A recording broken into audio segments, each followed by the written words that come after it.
Alex had never considered that his morning would involve dodging a hyperactive drone that looked suspiciously like a metallic chicken. But here he was, weaving through the marketplace of Veyron 5 like a novice in some interstellar obstacle course. The air buzzed with a mixture of recycled oxygen and faintly sweet alien spices that made his stomach simultaneously rumble and revolt. Stalls were stacked high with goods that defied every law of physics he had memorized in school. Cubes of glowing crystal that hummed when touched, fruit that hovered lazily above woven baskets, and tiny mechanical creatures that chirped insults in half a dozen languages. Alex, still struggling to convince himself that this wasn't a dream, stumbled over a levitating cable and nearly collided with a three-eyed vendor, who looked at him as if he had just insulted the entire cosmos. "Careful, human," the vendor growled, though his third eye rolled in amusement, "or my bioluminescent peppers will take offense." Alex laughed, awkwardly brushing imaginary dust off his jacket, and muttered something about needing a manual for surviving alien marketplaces. It was then, amid the chaotic chorus of alien chatter and buzzing drones, that he noticed her. She stood alone in a narrow alley, framed by the neon glow of floating signs that promised everything from quantum smoothies to transdimensional hats. Even from a distance, she commanded attention, not with noise or flashy displays, but with a calm, magnetic presence. She looked like a human woman, but different. Her skin shimmered faintly as though catching starlight, and her long ears curved upward in delicate crescents, giving her a statuesque, otherworldly elegance. Her violet eyes scanned the crowd with a mix of curiosity and amusement, lips quirked in a hint of a smile that suggested she knew something he didn't. Alex, never one for subtlety, took a step closer, ignoring the small voice in his head that screamed about personal safety and potential interstellar diplomatic incidents. "You're the sexiest woman I've ever seen," he blurted, his words echoing against the metallic walls. Time froze. Not literally, of course. Veyron 5 didn't have that technology yet, but in that tiny fraction of a second, Alex could swear that everyone around him collectively held their breath. The woman blinked, her eyes widening just slightly, a look of stunned disbelief crossing her features. A group of hovering shoppers turned to stare, one with an expression that suggested this human had either committed a grave offense or achieved an unprecedented level of courage or idiocy. "Excuse me," she said, her voice smooth, melodic, and faintly amused as though she were testing a theory. "Did you just say that to me?" Alex, sensing that retreat might be wise but unable to muster elegance, flailed mentally for a witty excuse. Yes, I mean it's true, and the lighting here is tricky, so I might have misjudged, but I think not. Definitely true." Her laughter, soft, crystalline, rippled through the alley, and Alex felt his knees weaken a little. She stepped closer, and the air seemed to pulse with subtle energy, like the ship's magnetic fields that stabilized the colony's orbit. She wore flowing robes that shifted colors in response to the ambient light, not with fabric or dye, but with some technology or biochemistry he couldn't begin to understand. "I don't believe I've seen you here before," she said, raising an elegant eyebrow. "Are you a traveler or just lost?" "Mostly lost," Alex admitted, offering a nervous grin. "I was hoping for snacks, but now I think I might have stumbled into, intergalactic fashion week." He gestured vaguely to her, and the passing crowd of aliens who were now trying not to stare too obviously. Her smile widened and she tilted her head, studying him with an almost anthropological fascination. "Intergalactic Fashion Week, you say? That might explain your audacity," she said, the corners of her mouth twitching. "Not many humans dare speak so freely here, especially about someone unusual." "Unusual can be good," Alex ventured. "Depends on the context. Wait, no, I mean, well, not that you know what, forget it." He waved his hands in surrender, feeling his brain short-circuit. The woman shook her head, amusement flickering in her eyes. "You have an interesting way with words, human. Perhaps reckless but interesting. I am curious." She extended a slender hand, long fingers tipped with nails that shimmered faintly like polished obsidian. Come, I will show you something. You might find it enlightening. Alex hesitated, scanning the marketplace for escape routes or a hidden anti-human force field. Seeing none and feeling absurdly drawn toward her, he nodded. Enlightening sounds good, as long as it doesn't involve being eaten, vaporized, or— Only slightly, she interrupted, with a hint of teasing in her tone. Don't worry. That is reserved for particularly annoying drones. He laughed nervously, following her through a twisting corridor lined with market stalls and hovering advertisements. Along the way, she moved effortlessly, seemingly unaffected by the throngs of aliens brushing past them. When Alex stumbled over a stray cable, she extended a hand, not just to catch him, but in a gesture that radiated quiet authority. You humans are surprisingly clumsy, she said, a smirk playing on her lips. But I will admit, occasionally charming in your unpredictability. As they reached the edge of the market, a hatch opened, revealing a sleek starcraft with smooth silver hulls that glinted against the artificial light. Alex's jaw dropped. Oh, that's your ship, it looks alive. She stepped aboard gracefully without hesitation. It is, in a manner of speaking. It responds to me and occasionally to my mood. Careful not to offend it, it holds grudges. Alex hesitated on the threshold. Mood-sensitive ships, right, that seems entirely safe. The alien woman chuckled, the sound echoing like wind through crystalline tunnels. Do not worry, I find your honesty refreshing. Most beings flatter me cautiously, like insects approaching nectar. You, however, leap in head first. And with that, the hatch sealed behind them, leaving the noisy marketplace behind, as Alex embarked on a journey that promised peril, laughter, and a level of interstellar awkwardness he could not have imagined. Guided by a queen who, for reasons he would soon discover, found his foolishness oddly appealing. The interior of the starcraft was a symphony of movement and quiet hums, walls shifting colors as if breathing, panels sliding open to reveal tools and instruments that Alex couldn't name, much less understand. He stumbled along behind her, careful not to trip over invisible wires or accidentally activate anything that might launch him into the nearest asteroid belt. She moved with effortless grace, long ears swaying slightly as she floated past control consoles, occasionally tapping or swiping her fingers over glowing symbols that pulsed beneath her touch. So, Alex began, trying to sound casual as he gingerly touched a wall that immediately warmed to his hand. Does this ship talk? Or is it more of a mood thing? Because I have moods all over the place. It does not talk, she said, her violet eyes glinting with amusement. Mostly, but it does respond. Sometimes when it senses irritation, it locks doors or rearranges the furniture. It enjoys irony. Alex froze. Rearranges the furniture. He glanced around at the chairs, consoles, and what looked like a floating teapot. Wait, you mean it moves stuff while you're inside? Occasionally, she said, straightening her robe, a teasing smirk on her lips. It considers humor a personal responsibility. And I agree. The irony of a human complaining about the ship is amusing. Alex rubbed the back of his neck, attempting what he hoped was a confident laugh. I guess I'll have to work on my sense of irony then, or maybe just my balance. Both seem relevant here. She tilted her head, studying him with a curious intensity. You are remarkably adaptable for a species that does not naturally float. I will admit, I expected you to crash into a wall within the first 10 seconds. Consider it a mild disappointment. Alex chuckled nervously. I'll take it as a compliment, probably. He followed her into the main cockpit, a dazzling array of holographic controls and orbit projections spinning lazily in the air.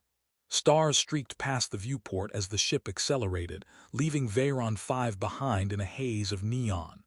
You travel poorly, she said, raising an eyebrow as he fumbled with a handhold. Though you are improving, barely. I might allow it to continue. I'll take barely as a step up from splat, Alex muttered, catching himself on the rail and glaring at the floor. This place, it's incredible. I mean, I've read about ships that can do this, but seeing it, wow. Kind of terrifying, and I'm not great with terrifying. Her lips curved in a faint, amused smile. You humans are very expressive in your terror. It is charming, but do try to refrain from screaming if you see a star cluster, or a particularly large asteroid, or a snack dispenser gone rogue. Alex swallowed, imagining every object in zero gravity suddenly hurling toward him. Snack dispensers can be rogue. They can, she said, tapping the console and making a small sphere float in front of him. That is one. It occasionally decides it is a meteor. Handle with caution. He reached out, poked it lightly, and it bounced off his fingers with an audible ping, rotating like a mini planet. I think I need more training. You will survive eventually, she said, provided you remain slightly ridiculous and never stop speaking. There is a value in your honesty. I did not expect to find it amusing.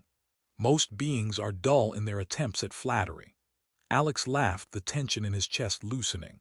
Dull flattery, yeah, I imagine the galaxy is full of it. Oh, mighty queen, your robes are shiny. Yawn, I prefer honesty, mostly anyway. Her gaze softened, though still guarded. Honesty is rare, courage even rarer. You possess both, in a peculiar mix. One wonders how you survive on your planet without being eaten, lost, or sued by your neighbors. He grinned sheepishly.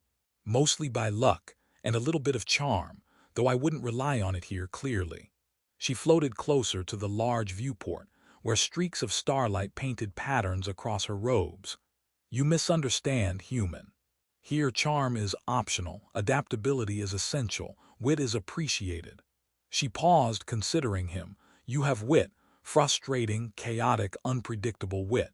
Alex swallowed, feeling like he had received a grade he wasn't sure he deserved. I'll try not to disappoint then, or at least minimize the chaos. She smirked, a small laugh escaping her. You have underestimated yourself already. That is a good start.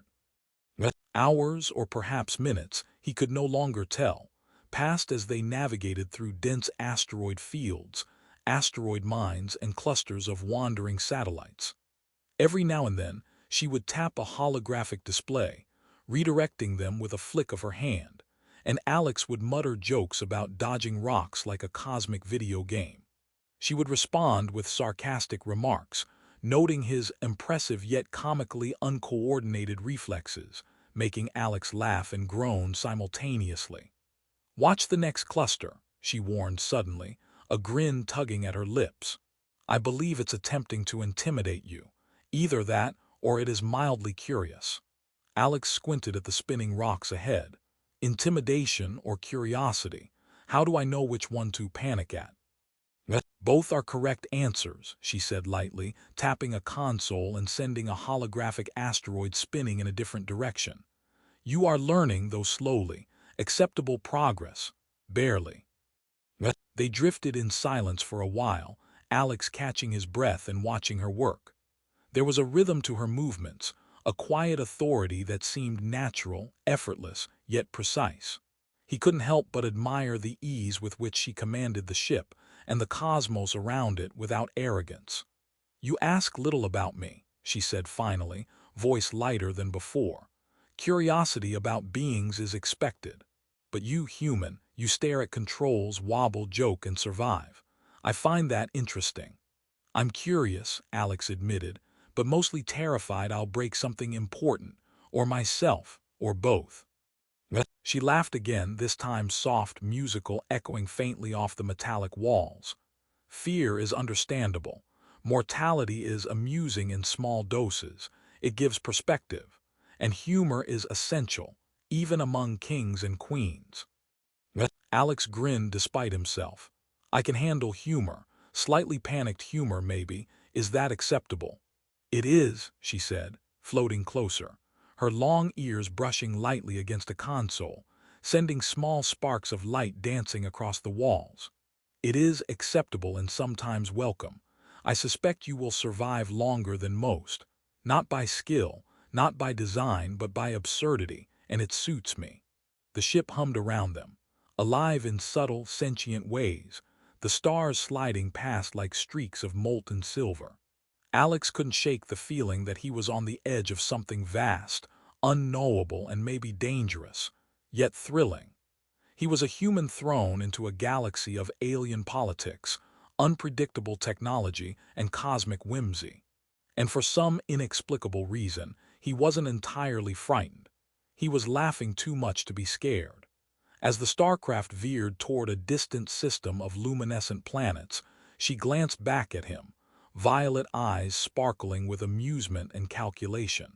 Do you understand, human, that in your honesty and clumsiness, you are dangerously interesting?